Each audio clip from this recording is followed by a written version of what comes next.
Welcome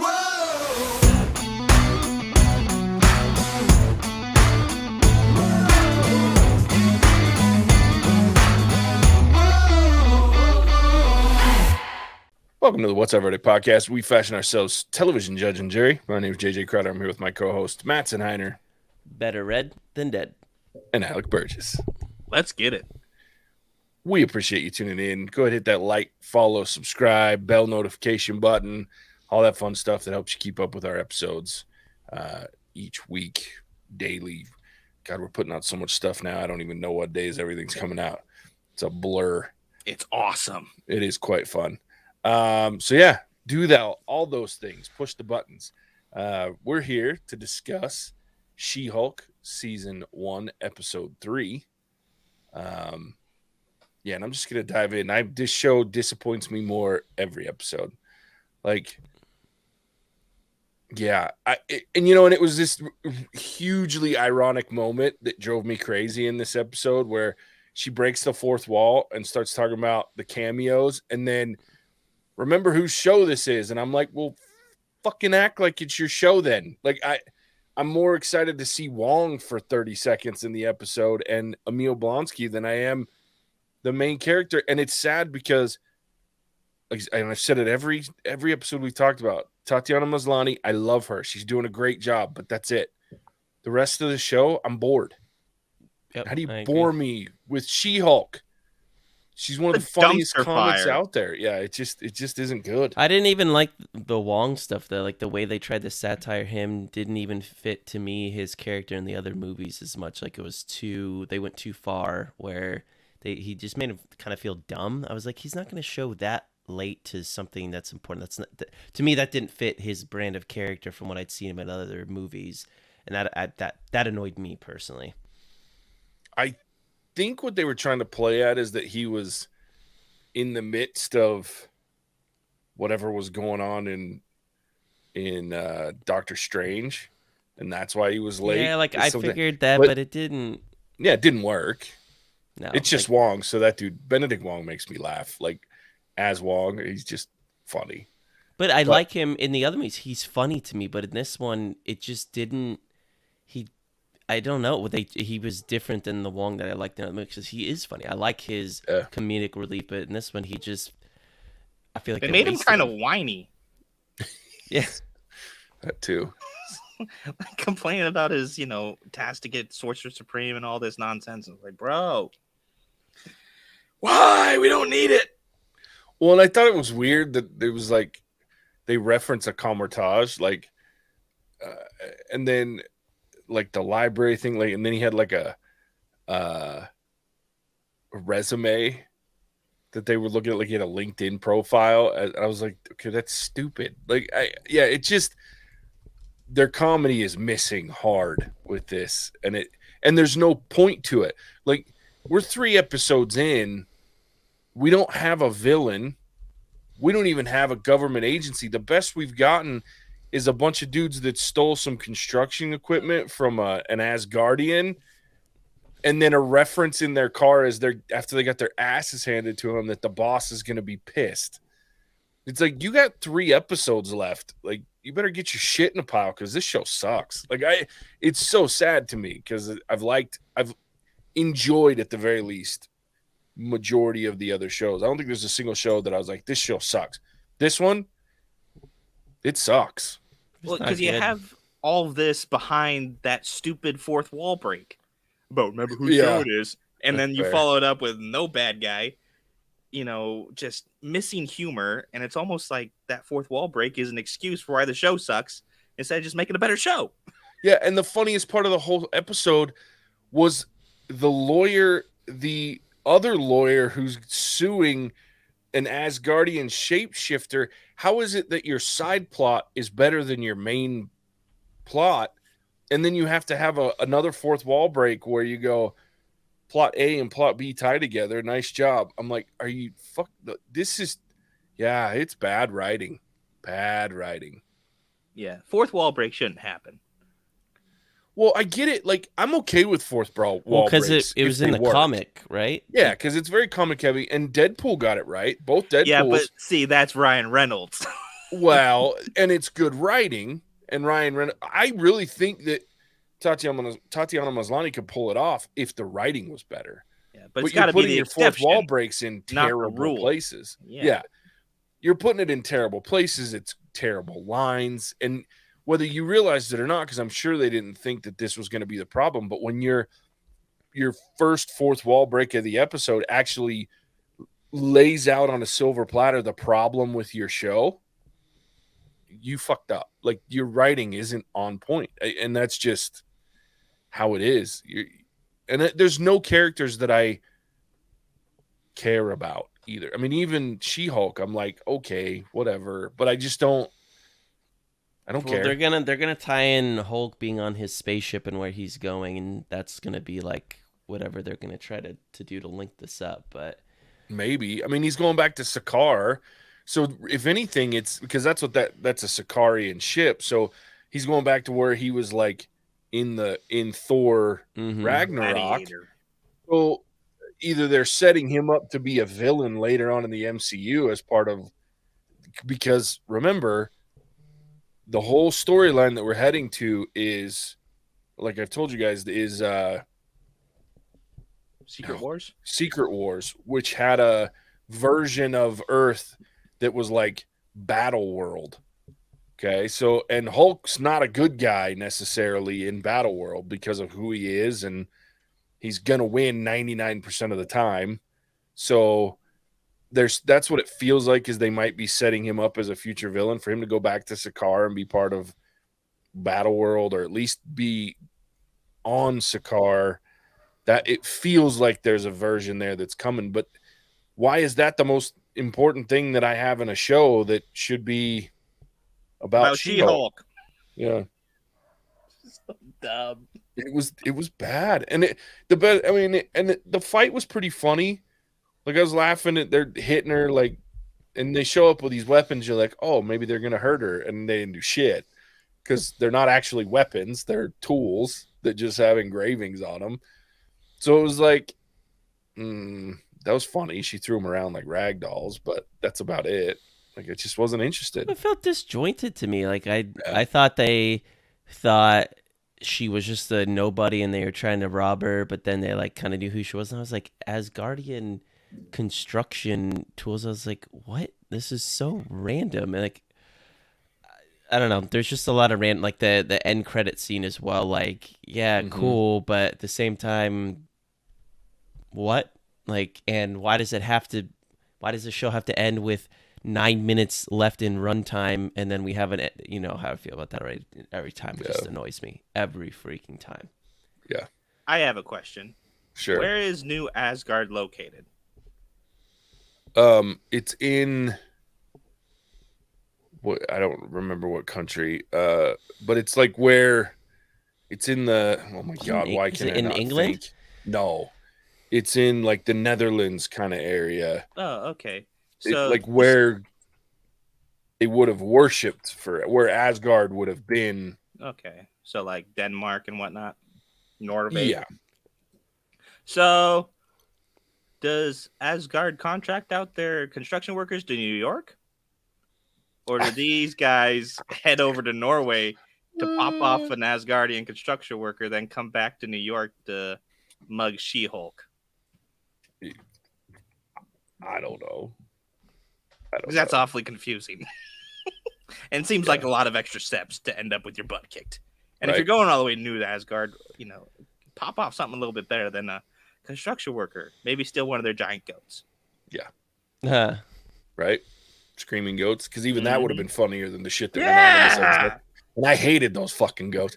Yeah, Tonsberg, Norway is what New Asgard used to be known as. Okay, so they must contract out their workers. Or he's an immigrant to New York. Yeah, there we go. You know, he's like, I don't want to be at New Asgard. I didn't even know Asgardians could shapeshift. This was news to me. I didn't know Not all of powers them can. like that. Yeah, some of them do. And that's the one tricky piece that they haven't introduced too much, but like, it's kind of like Loki and his mom, and their mom had like magical, like they can do I the forgot illusionary about that stuff, and then Yeah. so there are versions of magic throughout Asgard and their people. But that's the stupidest part. Is that was the funniest part of the whole episode. Like that was more intrigued by the dumbass lawyer that thought he was cool enough to pull Megan the Stallion, and then she was funny as hell, imitating the judge, and like I actually giggled at that part, but that was like the only part that and then we spent so much goddamn time in Blonsky's freaking parole hearing listening to stupid, like what was trying to be funny, like the security guard like crying and shit and like standing up for him, and then the other guy that was there talking about, I was just like, this is a waste of time. Like there's no value to any of this. And I think that's the part that frustrates me, is no matter how, like, even, I know, Alec, you weren't a fan of Miss Marvel, but even Miss Marvel had a point. Like there was a plot line. I far prefer Miss Marvel to this. Sure. Never thought the words would come out of my mouth. Yeah, I mean, there was a true plot line. There was a story. It was decent writing, even though there's some weird choices that were made throughout the series. But this just feels like somebody, like a freaking fever dream someone decided to write and put into a show. And so I think for me, this is the first major failure to come out of Marvel television, and maybe even Marvel as a whole, as a major failure. There's been some and some garbage, but this feels to me epically failing. Like I don't think 3 episodes is enough to save this shit. Yeah, I agree. I mean, I don't even want to review the rest of them, but we have to. Yeah. Or we may just tie a bow and say we'll just do 4, 5, and 6. I mean, maybe if 4 is bad enough, because I was watching it today getting angry, like going, this is bullshit. Like I don't enjoy this at all. It's not fun to watch. It's just bad. It's just bad, which is sad because, like I said, there are parts of it that I feel like had potential. And I think She-Hulk as a whole had potential. Why haven't they given us a bad guy? Like, how do you get through halfway through your 6 episodes and we don't have a concrete evidence of any villain of any sort? It just bothers me. Yeah, I agree. I don't know, and I don't understand the lack of villain. Like, even because we saw what was hinted to be the most, and in the comics, one of her biggest villain is Titania, the villain that broke into the courtroom where she had to out herself in the first episode. Like, that's one of her biggest comic villains and nemesis, and then not a peep since then, right? Like, it's just like, what the hell's going on? But they've also billed the actress playing Titania as like one of the top billings, so it's like, wait, in the series, what they're paying her for? Yeah, I mean, the actress, like, they talked a lot about her. Oh, then maybe, I don't know, maybe these next ones it changes, but they might have lost most of their interest by then. Well, and here's the part that scares me, is there's still the episode that in the preview showed her like on Tinder or whatever the hell dating app. So that's my next fear is now, okay, so we see her at the end looking in the reflection of the window going, okay, I'll just accept the fact that this is my new persona. So she's going to start switching over to like the dating thing. And then there's like the whole weird like romance scene with the guy where she's like twice his size and he's all turned on by getting thrown around by her. We get a whole fucking episode of this shit that I'm like, really? So that's, like I said, there's 6 episodes. We got probably 2 episodes that might actually have some valuable content. Whoa. Maybe. That's a problem. That's a big maybe. Because, yeah, I mean, I haven't seen anything so far that indicates that there's any kind of value or even anything that, like, well, because right now the only thing keeping it connected to the MCU in general are the cameos that they tried to play off in the stupid fourth wall break. Remember whose show it is, though, JJ? Yeah, no shit. The most impactful thing that has come out of this show for me is Cheetos and chopsticks. And that right there tells you everything you need to know about this goddamn show. That's funny. That's funny. That's all I got. Alec, I can just imagine you turning over to your right shoulder to your tiger and just being like, what the F is this? Pretty much. Oh no, fellas. No, don't do it, JJ. Are you ready for me to ruin your day? Did they just announce season 2? Don't fucking do it. No, it's worse than that. There's 9 episodes. God damn it. Oh, no. Mm-hmm. No. So they're doing a slow burn. Well, maybe there's hope. I'm trying to be optimistic, but I really No, there's no goddamn hope. They just want to kill us. JJ, we might have to do 2 spurts of 4, 5, 6, 7, 8, 9, or just do 4 through 9 in our next. Oh, man. Yeah, I was just curious because I'm sitting here spouting out 6 episodes because that's what I thought I had read. And then I was like, I'm going to check. And according to this article, there's 9 episodes that'll release through. Oh, my God, it's the whole month of September. And then 2 weeks in October. Fuck. Oh, man. Why? Well, I hope. I mean, I'm with Mattson. Maybe that's why we've gotten all this, like, and maybe that's my mental. I'm hoping that episode 4 I can watch it going. Well, there's 5 episodes left, so I can get a little of this dumbass slapstick character development that makes no fucking sense, and maybe we'll get somewhere. Or you could trim the excess fat and just do 6 good episodes. No fucking shit. God, yeah. You know what else irritated me about this episode? Even though it was actually quite funny, it was just done poorly, was the social commentary on our current social commentary and making fun of itself while being serious. So we have a show about a woman and... Oh, that was very on point. Yeah, and then it was very meta, right? And then there's like the whole like news articles and the social media that we're watching that's talking about all of the women's issues and things like that, and then they're making fun of the fact that it's all there. And I was just like, okay, that's clever and funny. You just didn't put it at the forefront. Like, make that the fourth wall break. Like, here's how entertaining it would have been if she's scrolling through with her friend. We're looking at it and go, God, can you guys believe all the fucking trolls out there? Like, or something, you know what I mean? There was a number of opportunities where the fourth wall break would have made sense instead of the, don't forget whose show this is. Yeah. Here's my problem with social commentary, because I fully 100% support misandry and misogyny. 100%. Wait, both of them. Yeah, both. Oh. And I love it because people get so pissed off about it. My problem exists when you support one and not the other. Sure. And so we had this moment that really irked me where you have the light elf who walks out of the dude's office like, I like to harass people at work. Just in his skin. And so I was like, really? Because that's an issue as well. Sure.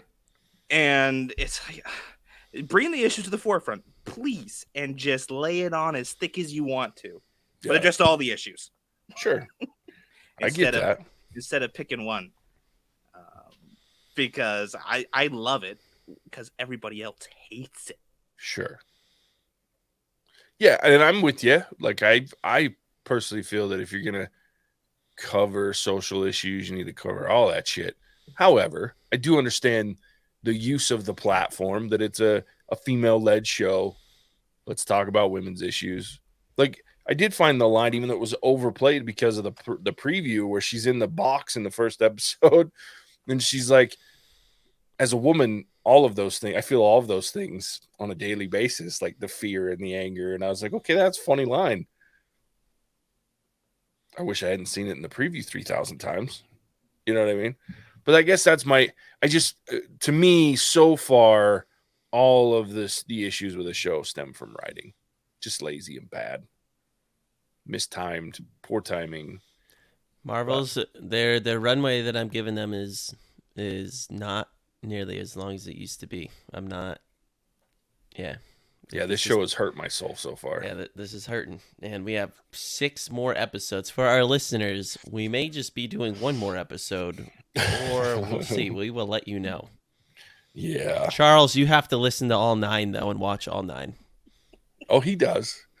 That guy's committed. That's why I like that dude. Charles. And that's why we'll probably continue to do them all. We just might sub in. I might make Alec lead this motherfucker one week, and I'm just gonna take a break from She-Hulk. Oh, we will get fucking canceled. Yeah. I love it. All right, I got nothing left for She-Hulk other than I'm mad. Yeah, I for got so nothing. many reasons. Disappointed. Yeah. I want to say the Mad, last thing. mad. There was one scene the CGI ticked me off. Oh. When she walked into her lawyer office and like did that turn in the office. It looked. I don't know what happened there, but it was. It was just very noticeable to me. It was like, oh, this didn't look right, didn't feel right, and it like threw me for a loop. I was like, what the heck happened? They made a terrible mistake in making the walls of her office white, everything white, because the white background it's unforgiving for CGI. Anytime there's a very light colored, especially stark white, like the walls in that office, if they had done like a mahogany wall or like some wood grain or like anything else, it would have hidden some of that shifting from the computer animation. You get the same problem in video games. That's why you very rarely see stark white backgrounds in video games, because the computer graphics show very much of the detail of the float, because it's not there. They have to insert it. So the real white walls with the person that's dressed in a bunch of green shit or blue shit that they then superimpose on these white walls. That white wall shows the float of the edges really bad. Why do we have blue stuff now? I get green screen, but I've seen a lot of blue stuff lately. Is there a difference in tech? It's a difference in my understanding. Now, I know very little about how that all works, but my understanding is the blue screen is used.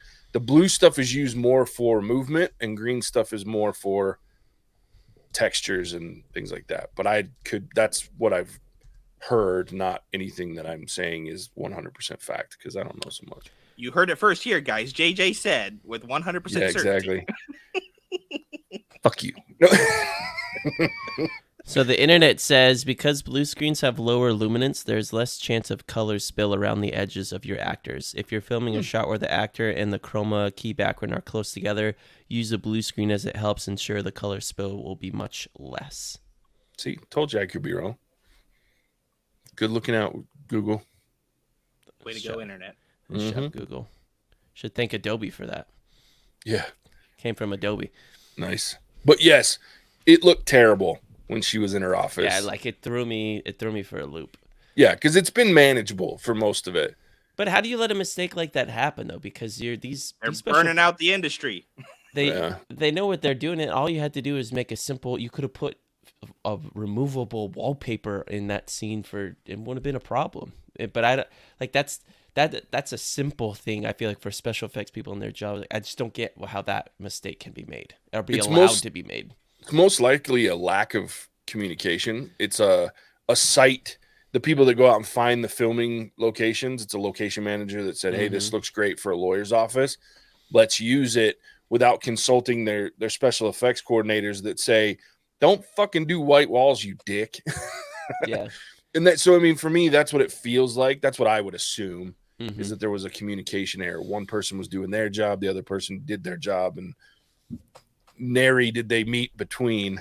Whereas there should be constant communication, in my opinion, between these different departments. You need a director, producer like James Cameron. He would have shut that down. Like, nope, that ain't gonna fly, because he's one of the someone like he understands all of that. He could say that ain't happening. Just your production assistants, your assistant directors, all those guys should have caught that shit too. Yeah, I mean, there's plenty of people on set that have that oversight that they should have said, hey, I know enough about how this shit works that's not gonna fly. Well, when we have What's Our Verdict Studios, like, we'll know. Exactly. That's some lofty goals there. I like that shit. We do get invites, just so you know, because of the name of our podcast. We get emails on the weekly for like submitting small films or short films or like indie films. Dude, let's review short competitions. I know, right? No, it's people. They're like, please submit your short film for this competition. I'm like, we would go to jail. We would be canceled and go to jail. Dude, that's our studio right there. Yep, there it is. Jail Time Studios. Love it. All right. Well, that's She-Hulk season 1, episode 3. My day was bad watching it, and it may have gotten worse knowing there's not only 3 more episodes, but 6. Fuck. Just doubled up my watch time for this show. I don't know. I guess at least the one good thing is the episodes have all been less than like 28 minutes. I mean, they're short as shit. So Yeah, we'll they see. have 8 or 9 minutes of credits. Like, what the hell's going on? Yeah. Yeah, I wasn't a fan of this. Even the post-credit. I've liked the first 2. This one I was like, really? Do I need to see bad CGI over a white floor twerking? Yeah. And I don't even like Megan Thee Stallion or her music. So I was like, fuck, whatever. Anyway, there it is. As always, we appreciate you tuning in. Actually, Mattson, before I go, we might as well plug ourselves on this garbage. Yeah. Where can you find us for the other Yeah. non-garbage that we're watching? I mean, we've got Andor's about to drop. Actually, Andor's not about to drop. I should say they pushed it, so we got like a month basically. Yeah. But Rings of Power about to drop. House of the Dragon is currently dropping. We still got She-Hulk going. We're gonna be sprinkling in some just good movies from the past here and there. Not a lot happening in theaters. We're gonna go.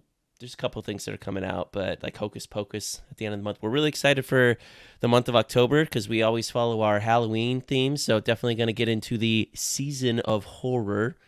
Alec is excited, but you can listen to us on What's Our Verdict Reviews on wherever good podcasts can be found. Spotify, Apple, Ghana, name a few. Check us out on our website. We are in process of revamping that here shortly. We're excited for that, and you can check us out at TikTok in fact, recently, see me get made fun of. I think in the last 2 TikToks have gotten roasted, which is great. You are giving me such great TikTok content. Yeah, there is some comedy gold coming out of you lately. I'm all for it, and as well, Charles. Just again bringing you up. Thank you, and I appreciate whatever we watch next for you. Definitely, yeah. So if you guys have been following our lives because of Rings of Power and House of the Dragon, we're going to be doing double episodes live on Monday. So that's right, double up. Join us for probably about an hour's worth of content with between the 2 shows live. So it should be fun. What time? We pretty much always do it live at 6-ish. Anywhere between 6 and 6:15 is usually when we get started. Is that Mountain Time? Mountain Time, correct. So it'd be 6 8 Mountain, Eastern. 8 Eastern, 5 Pacific. We're all over. And if you're listening to us, as we have listeners in India and parts of Europe, I don't know. I mean, you're probably Google asleep, that shit. But I don't know. You're probably sleeping. And fuck Central Time. We don't give a shit about you guys. I don't know what time that would be, but so Texas and the Central limit go away. No, I'm just kidding. 7 p.m. for you guys ish. So join us. It'll be fun. 2 episodes, 1 of each. With that, we appreciate you tuning in. For real this time. We'll catch you on the next one. Bye. Cinemagic out.